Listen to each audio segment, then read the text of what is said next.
If you want to learn to capture photos like these, stay tuned for this comprehensive series on backyard bird photography.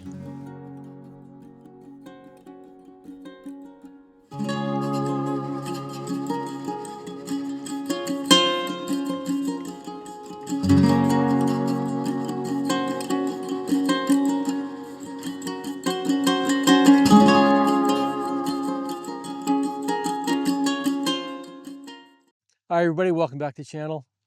If you're new here, I'm Stu Clark. I'm a professional wildlife photographer living here on beautiful Vancouver Island.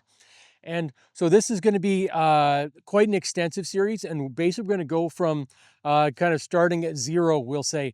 What we're going to do is we're going to go from where to set up, basically set up your feeders and set up you. We're going to go through how to ideally pick the location in your yard based on when you shoot, what you shoot, and kind of just be a thorough breakdown of all things to really kind of help you perfect that backyard bird setup. And backyard bird photography is obviously, it's a big part of actually my business. I'm known for doing bird identification posters for most of North America, at least the northern half. And so the backyard birds are quite dear to me, and backyard bird photography is great. Unfortunately, the reality of not, sometimes getting out in the field, going for hikes, just not up for it, both physically or mentally or whatever. We all have a lot going on in our lives. I've been dealing with long COVID for the last 2 years. It's been very frustrating for me. And you might notice my yard looks a little disheveled right now. And part of it's that just no real energy to deal with a lot of things. And if I do have any energy I do have is often out shooting, making, the business side of things, and also YouTube videos and the like. So, so the backyard bird photography, even even like I said, it's a bit noisy here. You can still kind of make it where you can make your photos look like you've got a spectacular setup. You've got an amazing scene to shoot when the reality is you're just in your yard. And so this series is, like I say, it's going to be very comprehensive.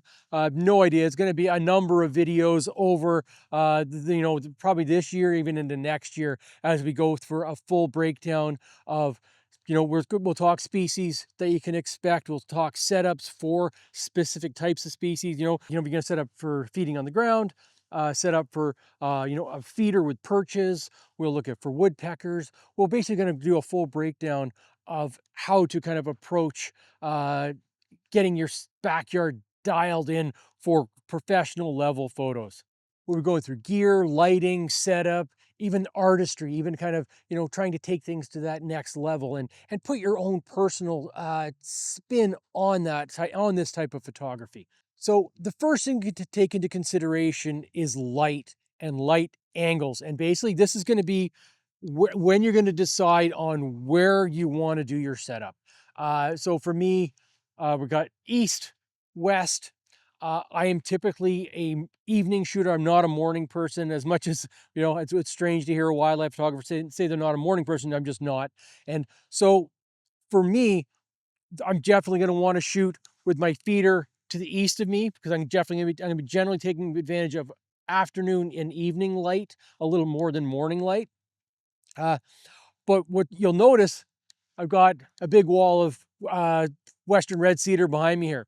And the problem with this is it's on the south side. So my yard does not shoot well on sunny days. Today's a bright blue day. And what happens is it ends up very shaded. So if you're new to wildlife photography and nature photography, when you first start out, everybody wants a sunny day.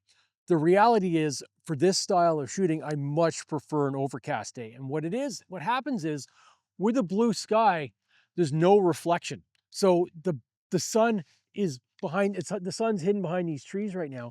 So what happens, there's no reflection down. It's bright blue, but it's not as bright. If you have an overcast day, this yard will shoot at 1/400th of a second at 400 ISO.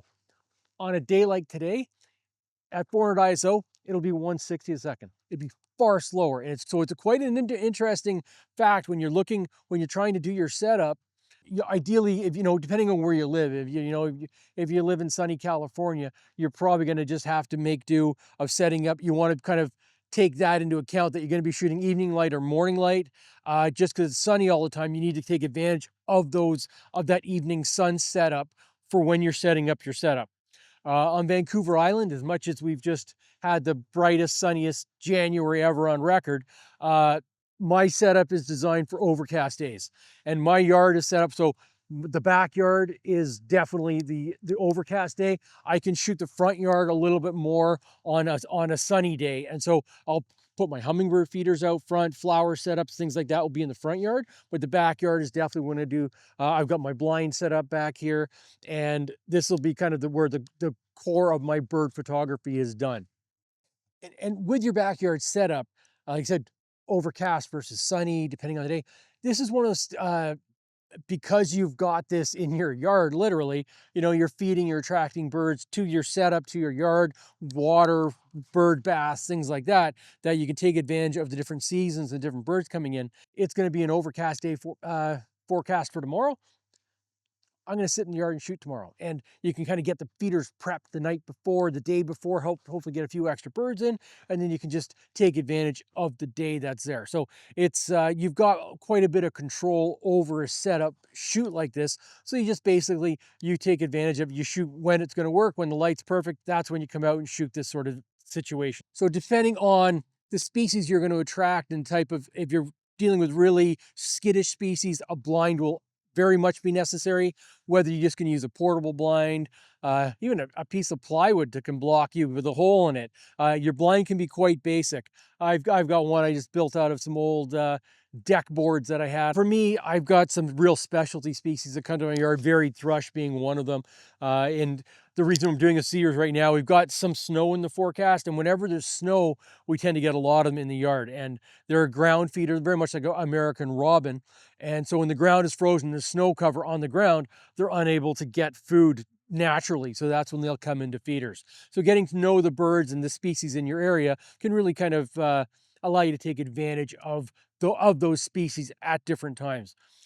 Right now, it's funny enough, we've got all the feeders set up, virtually no birds in the yard. And the reason being is because of these trees, my yard's completely frozen right now. Across the street, it's sunny and everything's thawed out. So all the birds are naturally feeding on the other side of the road, but over here, everything's frozen solid, so there's not a lot of food available to them. Once you decide on the light angle, so like I say, if you're gonna shoot mornings, you're gonna set up on the east, shooting west. If you're gonna be shooting in the evenings like I do, you're gonna shoot west, shooting east. Given that my yard is generally an overcast yard, I really could set up any direction, but I've chosen, just because there will be some days later in the summertime where I do get evening sun, and it can shoot quite well there as well. When you're trying to shoot, there's a lot comes in when you're dealing with angles. So today what we're going to look at, we're going to take a look at a ground feeder setup. So this is going to be the first of the series, and we're going to look at basically birds that feed on the ground, and we're going to look at a way to easily shoot them. So obviously you could purchase, fixtures and structures on the ground itself, but it then makes it very, very difficult to isolate anything from the background unless you're laying on the ground. And that's fine for some shoots, obviously waterfowl, things like that, you need to do that. But what we're talking about here is, this is a backyard setup.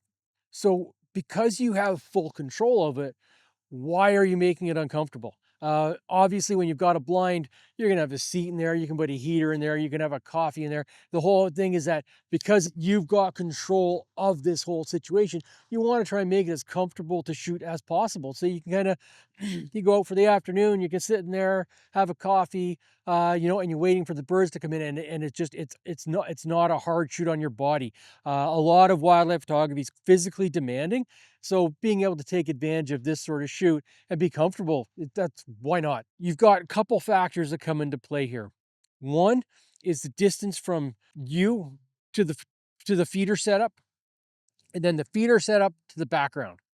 If you watched any of my earlier series when we talked about distance to your subject and everything else, a lot of this comes into play. So I definitely encourage you to watch some of those videos. Okay, so once you've had the opportunity to decide which way you're going to shoot the light, then it becomes trying to figure out the distance, and then also the angles in order to get your perfect setup. We're going to be starting with the ground setup, and that's going to be kind of the lower feeder section. And then in the coming weeks, we'll be progressing to perches and woodpecker setups and things like that. So this is kind of going to be the initial setup. So you want to kind of get this one as low as possible, but where you still got good separation from your background. And whether you're shooting with the primer or zoom is going to make a significant difference of how close you can be to your subject, and also the versatility of your gear and how you want to set it up. Once you've picked your angles, whether you're going to be shooting on sunny days, if you're in a sunny environment where you just have to do that.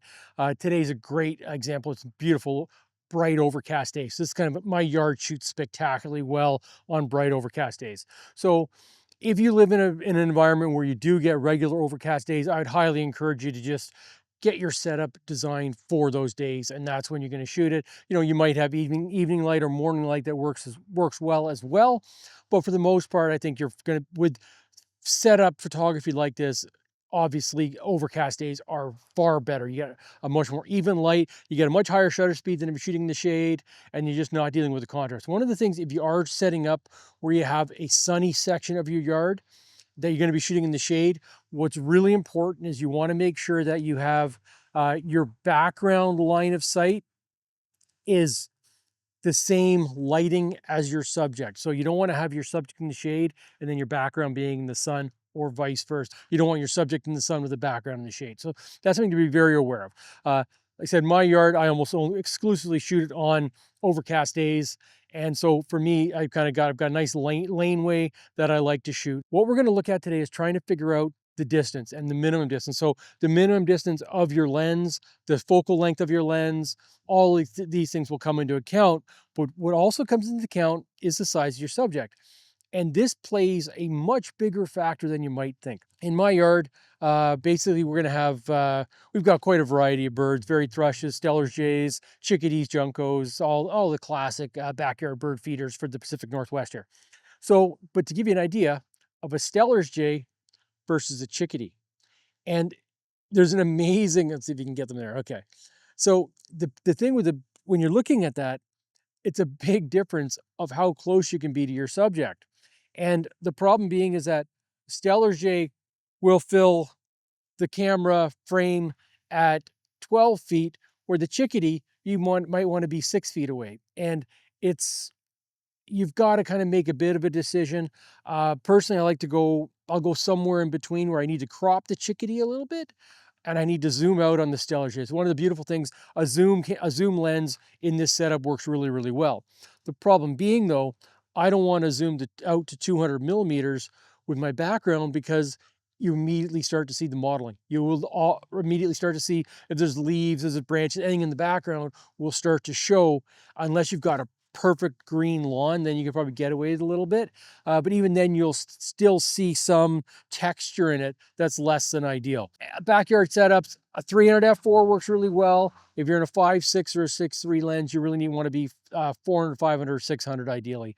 You don't want to go much below that. So even with the Steller's jay, like I said, I don't want to be much below 400 mil, just because my background really starts to show and you don't get that beautiful bokeh. What I've got here is this is a Steller's jay size at about 11 inches, just printed on 8.5 by 11. So they're about 11.7 inches versus a chickadee, which is 4.7 inches. Significant difference in the size of the bird.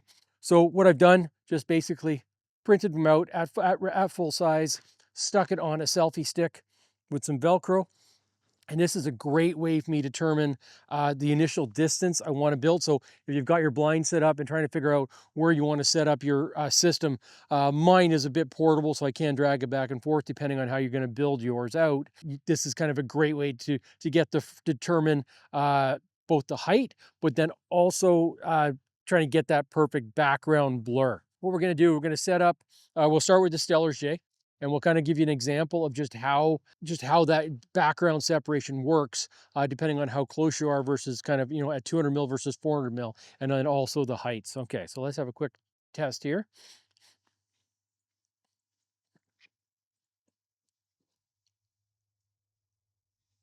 So I highly suggest a tape measure, just to give you and jot down some notes as you're doing this, to give you a good idea, so you can kind of design your setup where you're not having to mess around with it too much. One thing when you start to build it out, mine is I don't know how many times I've built this over the years now, and you know, you'll kind of you move a little closer, a little further, a little higher, a little lower, depending on your yard. So just to give an idea, right now, we're looking at the Stellar's Jay is at 4.5 feet off the ground.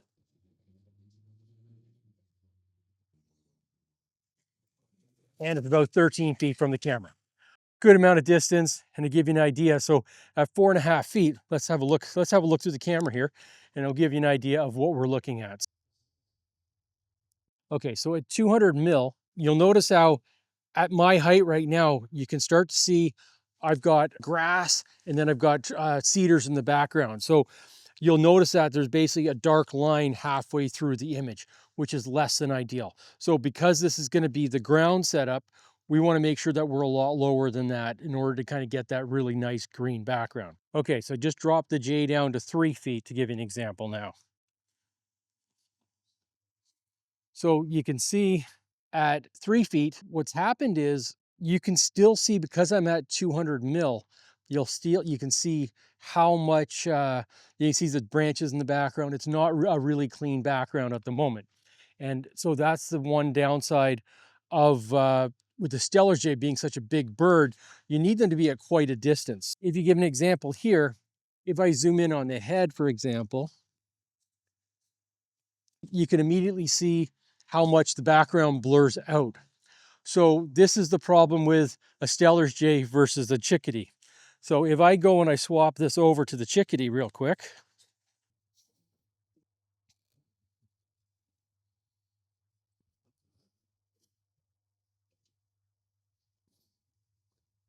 you can see at 13 feet, that chickadee at 500 mil is perfect. It's a really nice shot. This is part of the problem when you're doing when you're building out your setups, is you really need to look at what's your primary goal. And this is also a good reason to have a mobile setup where you can move it back and forth 3 or 4 or 5 feet. You can just see the difference there, that where I'm basically cropped right in on the head of the Stellar's Jay, there's no way I can frame it. And when I zoom out to 200 mil, I'm just getting quite a busy background, even when I'm looking at the yard itself. Where at 500 mil, I've got amazing subject isolation at that 13-foot range. So that's something to really kind of look at when you're trying to figure it out. And you also notice that by dropping from 4.5 feet to 3 feet, I've eliminated the brown, I've eliminated the background, I've eliminated a lot of the cedars and trees and a lot of the scrub and junk I've got in the back of the yard at the moment. And I've definitely made it a much greener background. I haven't raked it all yet. We're expecting some snow, so there's no point in doing that right now. This is kind of a great way to tell where ideally when you're setting up your blind, it's either going to be seated or standing. And I think standing helps because it allows you to shoot down and get that grass background easier. If you set your yard up for sitting, it can be a bit tougher depending on what your yard is. So when as you can see over here, I basically got a big wall of cedars as my backdrop on the right-hand side of the feeder setup here. What I will do is when we get into the later shoots here, we start talking about some of the perches and the woodpecker logs. I'll start to use the cedars as a backdrop higher up so that I can still shoot down onto the ground feeders, but then I can kind of take advantage of some of the trees in the background to get some higher perches as well. So one thing to keep consideration when you are setting up the ground feeder, how many outdoor cats have you got in your area?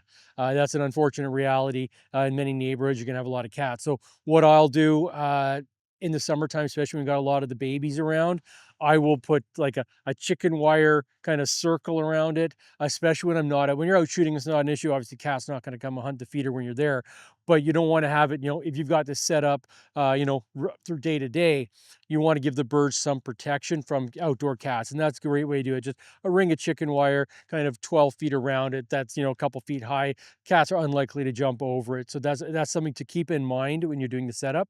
And then, like I say, for me, uh, deer and raccoons are always going to be visiting it. So that's one problem when you're dealing with the kind of the ground feeder setup, especially. It's a tough one to kind of keep fed and keep the action happening, but without spending a ton of money on food, which is kind of the reality when you're dealing with, critters like I am here.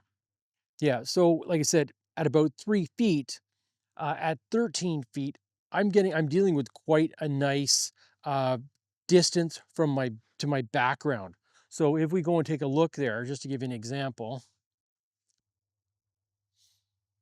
Okay, so let's go have a look over here. You got me there.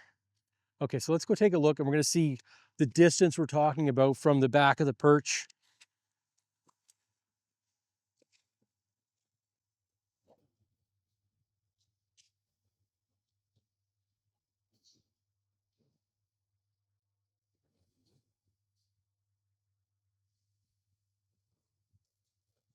So we're looking at about uh, 25 to 30 feet as an ideal backdrop from 3 feet at 13 feet.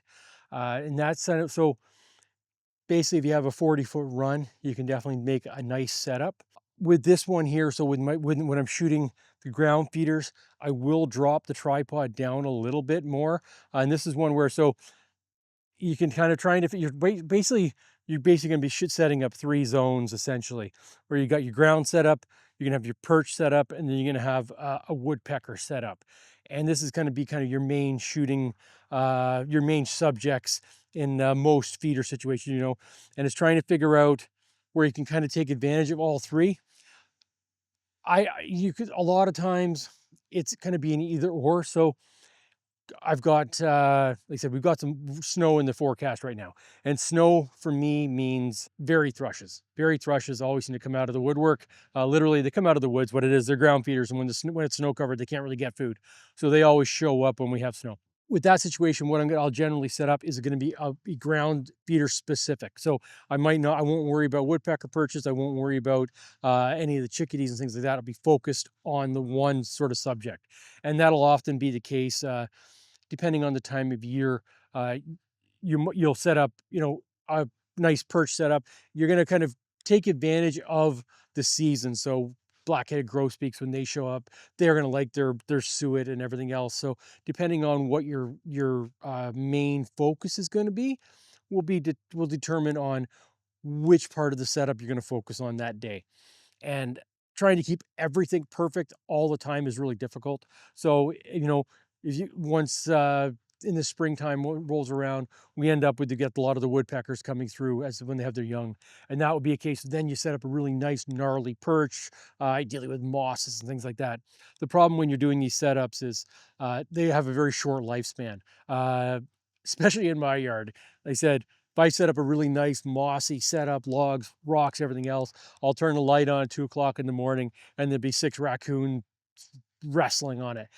Totally gets destroyed. So when you're doing these things, you do have to keep in mind that, especially if you have any flowery perches, any perches, they're only going to be able to shoot for the day. So you don't want to be take all this time and energy setting it up in the evening, only to have it, dry out overnight and things like that. So that's something to be aware of. As I said, so generally what I like for initial ground setup feeders is anywhere from 2 to 3 feet is going to be the ideal kind of low level, where you've got enough height that, so the lower you get, the lower the feeder setup is, the lower the camera has to be. And if you just want to sit in a lawn chair nice and low, that's fine, because even with a low feeder setup, you're still low enough, then you can get some distance, because you want to be that 20-25 feet behind it in order to blur the background out as well as possible. If you're shooting with a less expensive 70 to 300, you're definitely going to need a longer distance to your background in order to get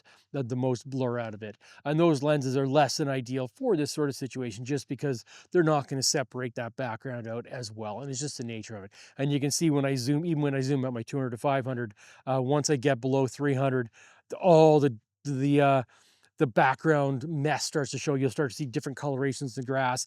And that would be a case of just raking really well, trying to make it so that, if you water the grass in that area, just try to make it so you've got as nice and clean a background as possible, so that you can, even if you haven't got not shooting with a f4 lens, you'll still get a nice smooth background as well as possible. Print out a bird, print out a couple birds based on the main subjects that you're planning on seeing in your yard. And then that'll allow you to kind of really get behind the camera and determine how close you want your setup to be, where you can photograph both birds quite well. Like I said, right now, this setup is, I think I'm about yeah, probably 13, 14 feet at the moment. I might actually back it up a little bit knowing we have the thrushes coming in, and they're about a 9-inch bird, so they're almost this size. And then when you're doing these setups, part of it, because of the artistry of it, you're not, this isn't just about getting a close-up shot of the bird. I want to be able to get, the mossy rock and mossy perch, things like that in the shot as well, that you kind of might want to back it up a little bit, maybe that 14, 15 foot range if you're dealing with the 500 mil lens, maybe even 16 feet at a 600 mil lens. And that'll still give you a really nice isolation from the background, just because you're at full magnification of the lens, you're gonna get the shallowest depth of field. But then it will just really help to clean up that background. That's kind of the first tips on kind of starting to determine the height of your camera, the height of your setup. And it's part one of this video series. Hopefully we get some snow this weekend and we'll be able to get some thrushes, and we'll do some video photographing and videoing them. And yeah, that's kind of the start of it. So, oh, got a bunch of birds showing up right now. So I might actually put a bit of a mossy perch on this right now and see if I can't get some shots. Right on.